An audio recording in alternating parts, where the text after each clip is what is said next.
Hello everyone and welcome to episode number 7 of the JaianMusic Q&A series. Today's question comes from Church Christensen and he asks, what is your story behind becoming an audio engineer? How did it start and how did you come to the conclusion of becoming an audio engineer? Great question. So, I began becoming an audio engineer when I got my very first recording software. I didn't have any sort of interface to record my audio, so what I would use is the camera on my iPhone.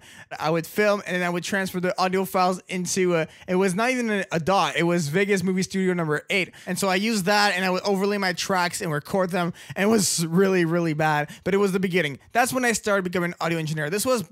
I was what, like 14 years old. I just started playing guitar and I was singing and doing some scratch guitar stuff, and I played that, and that's how I recorded my stuff. From there I began getting more instruments, and then I would look at different effects. So there was reverbs and delays and EQs and compressions. All of these tools I started using and trying to like forge my sound the way I liked it. That's where it really all began for me. I got really interested into that, and from there I bought an interface, I bought a mic and a cable for it, and so I was actually able to record vocals properly in the right way, and I could record guitars too. And I bought a drum set, and I bought all these instruments, a piano, all these instruments, and I started really getting into recording my sound and editing and mixing my sound. Technically, I was an amateur audio engineer, but I didn't even know that at the time. I didn't even know it was called engineering. I was just having fun with music and sound. It was something I was so passionate about. I love just getting home from work or school, wherever I was, and then just getting home, sitting in front of my computer and just editing my sounds and chopping them up and everything. I would play with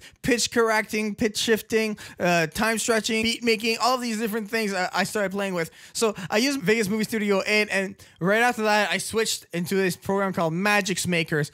And Magix Makers was a little bit better. I had samples and I played around with those samples, and I had MIDI. I had no idea what MIDI was before, and that's where I really began knowing what MIDI was and playing with virtual instruments, and that's where my love for synth and virtual instruments began. I enjoyed it, but it was not as much as like strumming a guitar and miking my amp and just really recording that sound like that. That's what I was really into, but that changed later on. After using Magix Makers, I switched to Acid Pro 9. Acid Pro 9 was okay. I mean, I played my songs, I did what I did. I think Magix Makers was better. I don't know exactly why I switched. Finally, after that, I was watching some live streams of people making their music and live streaming at the same time, and thought it was so cool. And this guy was using this program called Mixcraft.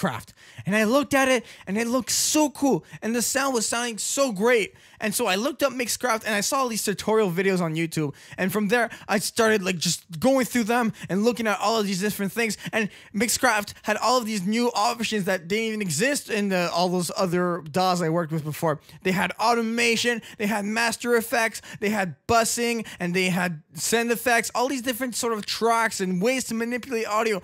Mixcraft was a lot larger, a lot better, and so I decided to switch to Mixcraft. I bought Mixcraft, and ever since, whenever they update their software, I always upgrade because Mixcraft is absolutely amazing. And from there, I bought different VSTs and plugins. Like I got myself Melodyne, I got myself Absence 5, I got myself Nexus 2, all these different plugins that I use to really get the audio that I like. I bought different compressors and EQs and reverbs.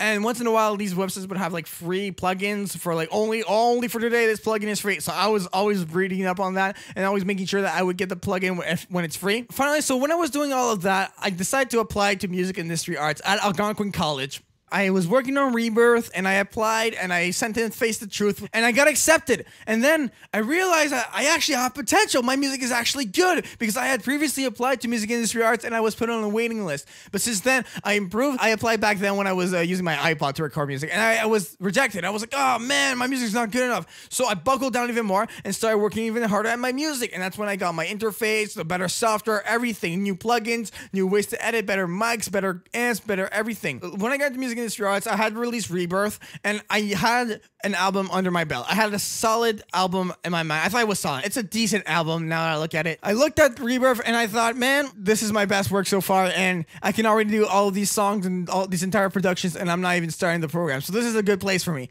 And so I got into music industry arts, and I had some basic knowledge already. I knew how to edit. I knew what crossfading was. I knew what beat making and MIDI and velocities and all these different concepts. I knew what they were because I used Mixcraft for an entire year. Premiere at that point. So I had a good idea. And music industry arts uses Pro Tools, and Pro Tools was brand new to me, and I started using it.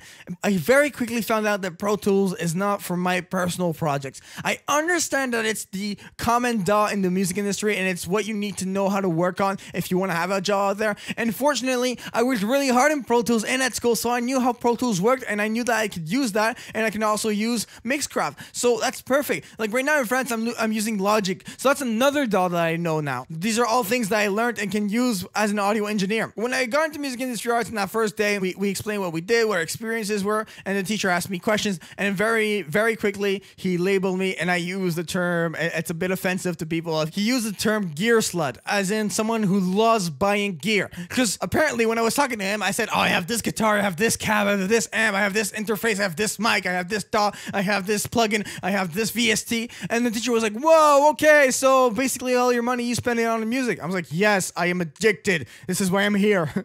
And everyone thought it was pretty funny when I said that. As I went through music industry arts, I released different albums throughout the 3 semesters, and I released, like, for example, in the first semester I released Rap Asylum, and that got a good buzz, and people were like, this is pretty good, but there are some parts you can improve. Like, when I made Rap Asylum, I didn't even know what mastering audio was. The album was completely unmastered, but released. It was put out there. I didn't know how to mix that well either. I was pretty much in that phase where you slap on your plugin and you leave it on a preset, and that's it. You don't fine tune anything, which is, don't do that. I've said it previously, don't do that. You need to go past the preset. You sit on the preset, and then you play with the release, the attack, the decay, the reverb. Whatever the parameters of your plugin is, you need to play around with them to get the right sound. And then in second semester, I released sound designs. So I just drowned myself in Absence 5. And from there, I had a better comprehension of what compression, EQing, and what a good mix was. That album turned out really cool. It was an album I made entirely in one night, and I released it and people loved it. And then in third semester, I released Chip Machine and I released 24 Hours. And those turned out the best, apparently. People were like, yes, this is really good. I love this. I'm going to buy this. Like, people, when they talked about 24 Hours, I had a guy tell me he actually had a hard time sleeping and he managed to fall asleep because of that music. And then all the 8-bit fans online loved Chip Machine, and it got a bunch of buzz from these like different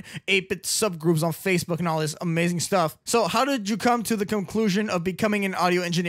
I feel like I came to the conclusion of becoming an audio engineer when I graduated from music industry arts. I am now a certified audio engineer. That is the conclusion of me being a certified audio engineer. But I am a true believer that you always learn every day. And so I don't think it's done for me. I'm still going to learn new things. I have conversations with different audio engineers, and they give me new advice, new plugins to check out, new ways to improve your mix, new ways to master your songs, all these different ideas to improve your sound and music and audio. The conclusion of me becoming a certified audio engineer is there. I'm still going to improve every day. I learn something every day. So that's really my story behind becoming an audio engineer. So, Church, that was an amazing question. I really appreciate this question. Really well thought out. If you guys don't know who Church is, he actually did the artwork for the JaianMusic Q&A series. That avatar you're currently looking at, he drew that. And so he's amazing. Go check him out. His DeviantArt is going to be in the description of this video. Please go check the guy out. He's amazing. You got to like him on Facebook. Do all that stuff. Support him. He's really amazing. And as far as me is concerned, you can follow me on Twitter at TweetMeJaian. My Facebook page is facebook.com/JaianMusicBand. And my website is JaianMusic.com. Thank you guys so much for taking the time to listen to this series. I'm really, really happy we already got to 7 episodes and you guys are loving this. I love all the comments you're leaving. I love all the likes you're giving it. Thank you so much. So I will see you next time, guys. Take care.